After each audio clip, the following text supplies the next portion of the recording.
Goddamn, what's happening on NXT, man?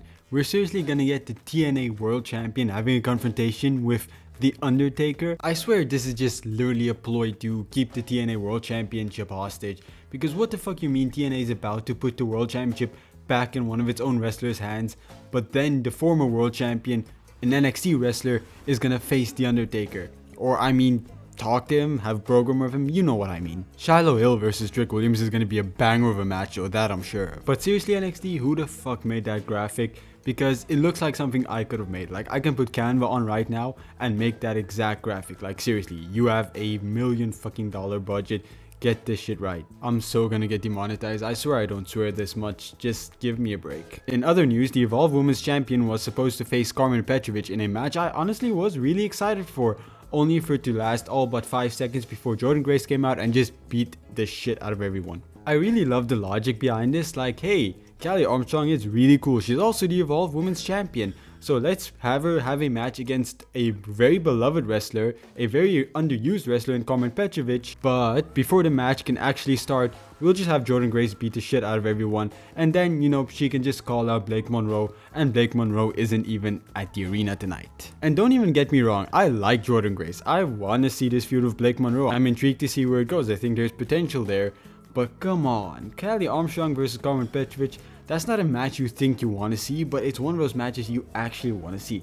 I think it could have been really good. We really couldn't have done anything with Jordynne Grace. I mean, I don't know where else in the show you would have put it, but that's not my job to figure it out. But no, that's not fair. You're probably here to hear my opinion, so I should probably give it. I most likely would have just cut the Jasper Joy and Ricky Saints promos from tonight. I don't think it was that necessary.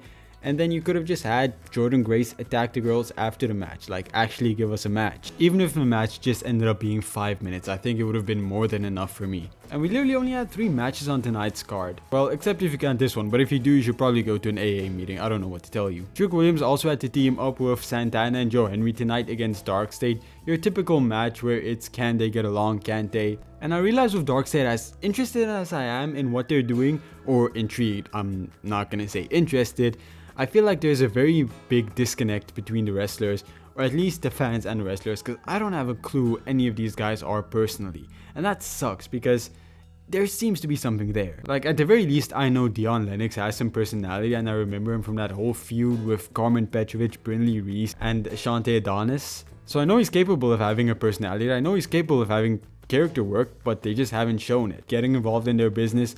But if you watch TNA whatsoever, you know there's absolutely no world that Joe Henry and Santana would so easily be aligned with the system. And it isn't like the system have even been showing signs of being a babyface team. But okay, hey, if the system turned babyface, it's not something I'm gonna be against. Actually, it's something I'd be very intrigued to see.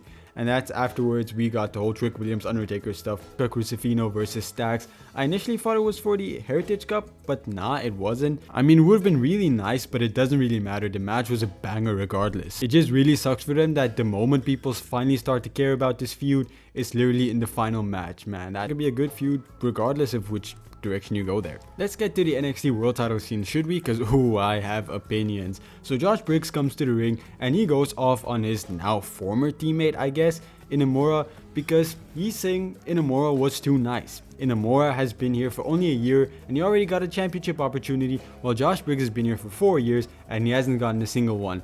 And Briggs, buddy, my boy, you've gotten tag team championship opportunities with multiple teams, might I add. You've had North American championship opportunities. You've had opportunities at the TNA World Championship, and you failed all of them.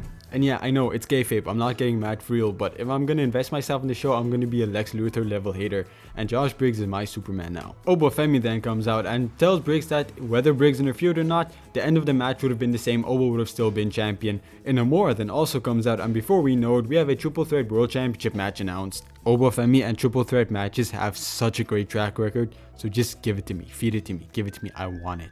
But Josh hits Oba and the two start to brawl. Inamura tries to get involved, but security pulls them all apart, and now we have that match set up for next week, a banger in the making.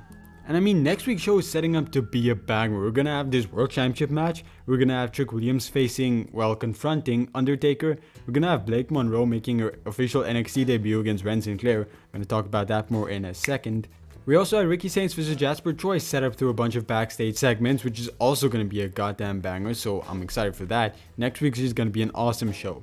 And I also really love the fact that we're going on the road more. I think NXT really needs it, and I think it's just going to benefit everyone.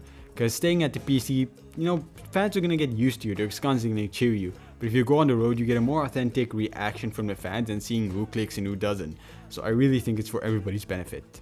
Just a quick little segment here because I really like the NQCC story, so I want to talk about that. Tavion Knights is backstage asking why Ren Sinclair threw in the towel, and Ren said she really cares about Tavion and he can't leave the NQCC and have his own career if he has a broken leg, so she threw in the towel to save him. And Tavion says it's not about being saved or leaving the NQCC, it's about making his own decisions and having that choice.